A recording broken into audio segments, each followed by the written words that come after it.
Hi friends, இன்றைக்கி நம்ம வந்து பீஃப் கிரேவி பண்ண போகிறோம். அதுக்கு ஒரு மிக்ஸி ஜார் எடுத்து கொஞ்சம் சோம்பு, சீரகம், மிளகு, பட்டை, ஏலக்காய், கிராம்பு, வெங்காயம், தக்காளி, கொஞ்சம் தண்ணி ஊற்றி நல்லா ஃபைன் பேஸ்ட்டாக மிக்சியில் அரைச்சிக்கலாம்.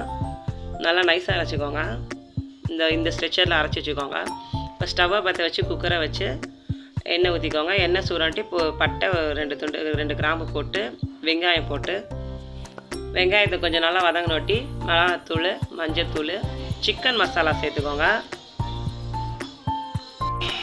எல்லா மசாலாவும் சேர்த்து நல்லா வதக்கிட்டு இப்போ தக்காளியை போட்டுக்கலாம். தக்காளி போட்டு நல்லா வதக்கிக்கலாம். இப்போ அரைச்சி வச்சுருக்க பேஸ்ட்டை இதோட சேர்த்து நல்லா எண்ணெய் பிரிஞ்சு வர அளவுக்கு வதக்கணும். அப்போ தான் அதில் இருக்க பச்சை வடையெல்லாம் போகும். இல்லாட்டி பட்டை, ஏலக்காய், கிராம்பு ஸ்மெல் வரும். நல்லா இந்த மாதிரி கிரேவி ஸ்ட்ரெச்சர் வர அளவுக்கு இது பண்ணுங்கள். இப்போ பீஃபை நான் நல்லா வாஷ் பண்ணி வச்சுருக்கேன். இப்போ அதை எடுத்து நம்ம அந்த மசாலா அதில் சேர்த்துக்கலாம். நல்லா இந்த மாதிரி நல்லா வாஷ் பண்ணிக்கோங்க. பீஃபில் முன் சப்பா கறின்னு சொல்லி கேட்டு வாங்குங்க. அதுதான் அப்படியே உங்களுக்கு மட்டன் மாதிரியே இருக்கும். இப்போ இதனால் இது கலந்துட்டு உப்பு போட்டுக்கோங்க. தேவையான அளவு உப்பு போட்டுக்கோங்க. உப்பு போட்டு இப்போ தண்ணி ஊற்றி விசில் வச்சிடலாம்.